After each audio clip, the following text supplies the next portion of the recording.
Hi అండి, సంధ్యాస్ కిచెన్కి స్వాగతం. ఈరోజు మనం వరలక్ష్మి పూజకి 2 ప్రసాదాలు చేసుకుందామండి. ఒకటి బెల్లం పరమాన్నం, తర్వాత మినపప్పు గారెలు.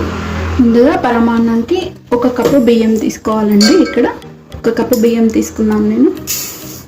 అలాగే 1/2 కప్పు వంతు వరకు పెసరపప్పు తీసుకోవాలి.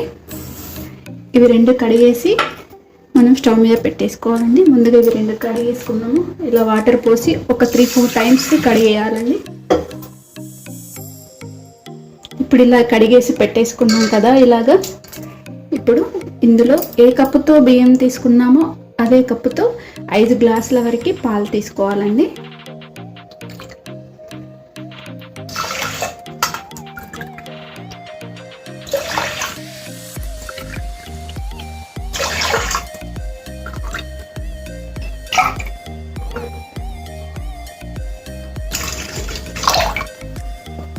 ఇది కప్పులో పాలు తీసేసుకున్నాం కదా.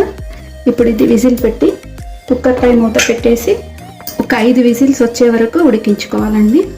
అందులో ఇలా ఒక చిన్న గిన్నె పెట్టేసుకోవాలండి. చిన్న గిన్నె పెట్టేసుకోవడం వల్ల మనం పాలేమి పొంగకుండా బయటకి రాకుండా వచ్చేస్తాయి. మీడియం ఫ్లేమ్ మీద పెట్టి ఉడికించుకోవాలి.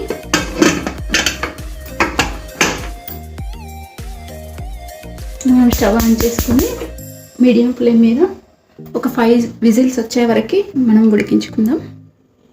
ఇప్పుడు మనం స్టవ్ వెలిగించుకొని 1 టేబుల్ స్పూన్ నెయ్యి వేసుకోవాలండి.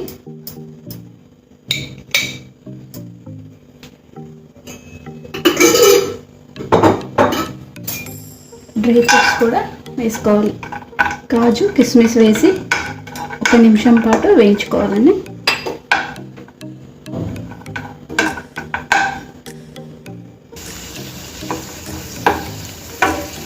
కాజు కిస్మిస్ వేగిపోయినాయి కదా. ఇవి మనం ఒక ప్లేట్లోకి తీసేసుకుందాం.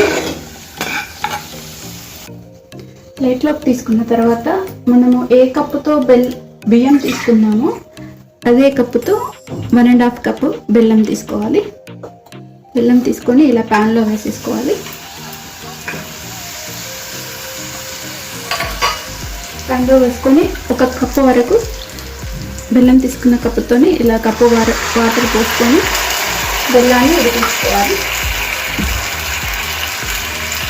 బెల్లం కరిగే వరకు మనం దీన్ని ఉడికించుకోవాలి. బెల్లంలో ఉన్న ఇసుక ఏదైనా చెత్త ఉంటే మనకు పోతుందండి. అందుకని ఈ బెల్లం ఇలా కరిగిపోయే వరకు ఉడికించుకోవాలి. ఈ బెల్లం ఇలా కరిగిపోయింది కదండి, ఉడికిపోయింది. మనకు ఎలాంటి పాకం అవసరం లేదు, ఓన్లీ కరిగిపోతే సరిపోతుంది. ఇప్పుడు స్టవ్ ఆఫ్ చేసుకుందాం మనం. ఇప్పుడు మనం కుక్కర్ విజిల్ చూసుకుందామండి. పూర్తిగా ఆవిరంతా వెళ్ళిపోయింది. ఇప్పుడు ఓపెన్ చేసేసి ఇప్పుడు ఈ పాలు కూడా తీసుకున్నాము.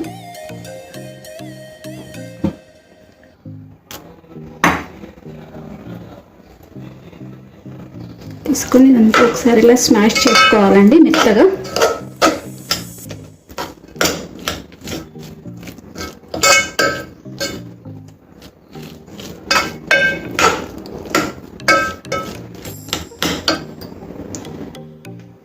చూడండి, ఇలా అన్నాన్ని మెదిపేసుకున్నాం కదా ఇలా స్పూన్తోని. ఇప్పుడు గిన్నెలో వేసిన పాలు కూడా ఇందులోనే వేసేసుకోవాలి. వేసేసుకొని ఇలా కలిపేసుకోవాలి.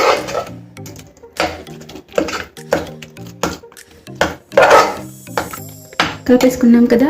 ఇది వేరే గిన్నెలోకి మార్చేసుకుందాం మనం ప్రసాదము. ఈ గిన్నెలోకి తీసుకుందాం.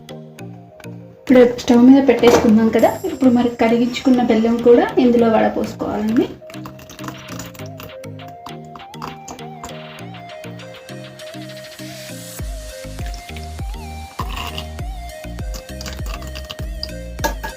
ఇలా వడపేసుకున్న తర్వాత ఒకసారి కలిపేసుకోవాలి. ఇలా కలిపేసుకొని మనకు ఒక 2-3 నిమిషాలు ఉడికించుకోవాలండి. దగ్గరికి వచ్చేస్తుంది ఇది.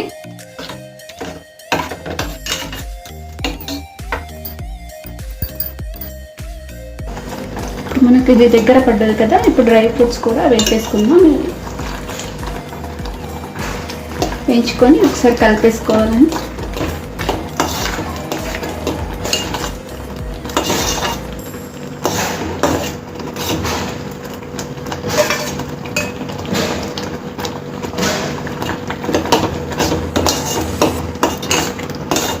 మన బెల్లం పరమాన్నం రెడీ అయిపోయిందండి. ఇది ఒక సర్వింగ్ బౌల్లోకి వేరే గిన్నెలోకి మనం మార్చేసుకుందాము.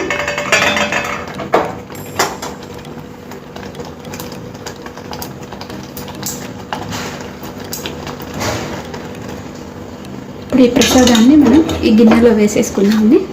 ఇలా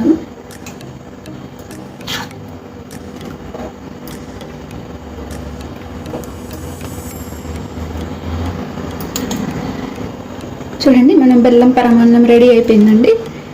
ఇప్పుడు మనము ఇక్కడ నేను అల్లం గారెలకు రాత్రి 1 కప్పు వరకు మినపప్పు తీసుకొని ఇలా నానపెట్టేసుకున్నానండి. ఇప్పుడు దీన్ని జార్లో వేసుకొని గ్రైండ్ చేసుకున్నాము. జార్ తీసుకున్నాం కదా, ఈ పప్పుని ఇందులో వేసేసుకున్నాము.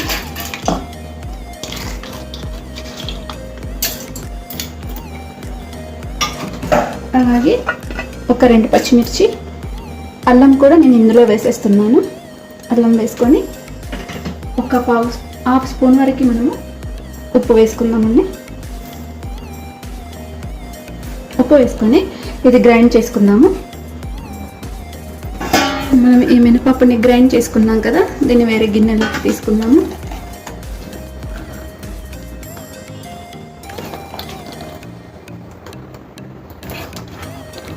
ఇందులోనే మనం ఉప్పు, పచ్చిమిర్చి, అల్లం కూడా వేసుకుందామండి.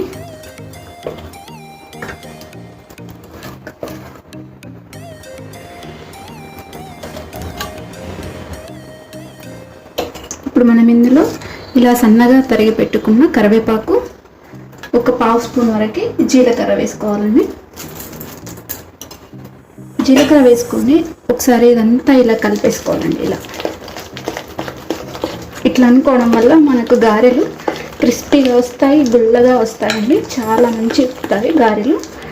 ఇలా ఒక్క నిమిషం పాటు ఇలా అనుకోవాలి. ఇలా అనుకోవాలి. ఇప్పుడు మనం స్టవ్ మీద ప్యాన్ పెట్టి ఆయిల్ వేడి చేసుకుందాం.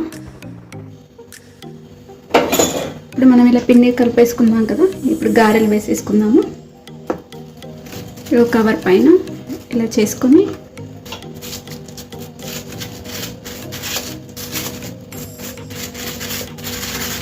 మధ్యలో హోల్ చేసుకొని మనం ఆయిల్లో వేసుకోవాలండి.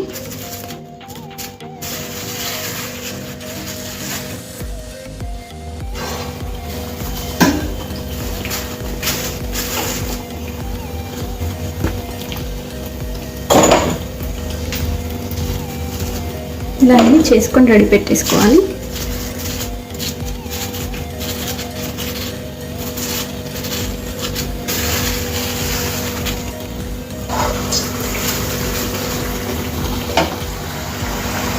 చూడండి, ఇలా మీడియం ఫ్లేమ్ మీద పెట్టి వేయించుకోవాలండి.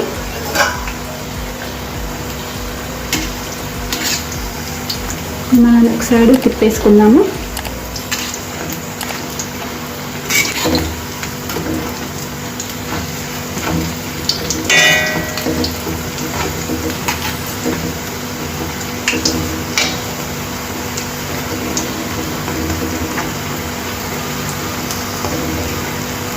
హై ఫ్లేమ్ మీద పెడితే మనకు లోపల ఉడకవు, అందుకని మీడియం ఫ్లేమ్ మీద పెట్టి వేయించుకోవాలి. చూడండి, ఇప్పుడు మనకు వేగిపోయినాయి. ఇవి తీసేసుకుందాం. ఇప్పుడు స్టవ్ ఆఫ్ చేసేసుకుందాం.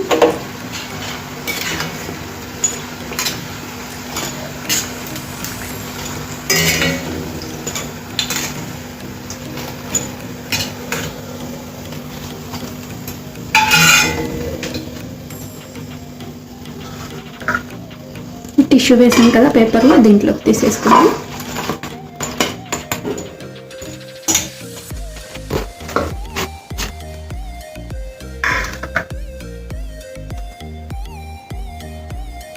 చూడండి, మనం బెల్లం పరమాన్నం రెడీ అయిపోయింది. మినపప్పు గారెలు కూడా రెడీ అయిపోయినాయండి. ఈ రెసిపీ గిన మీకు నచ్చితే తప్పకుండా లైక్ చేయండి, షేర్ చేయండి, నా ఛానల్ సబ్స్క్రైబ్ చేయండి. Thanks for watching.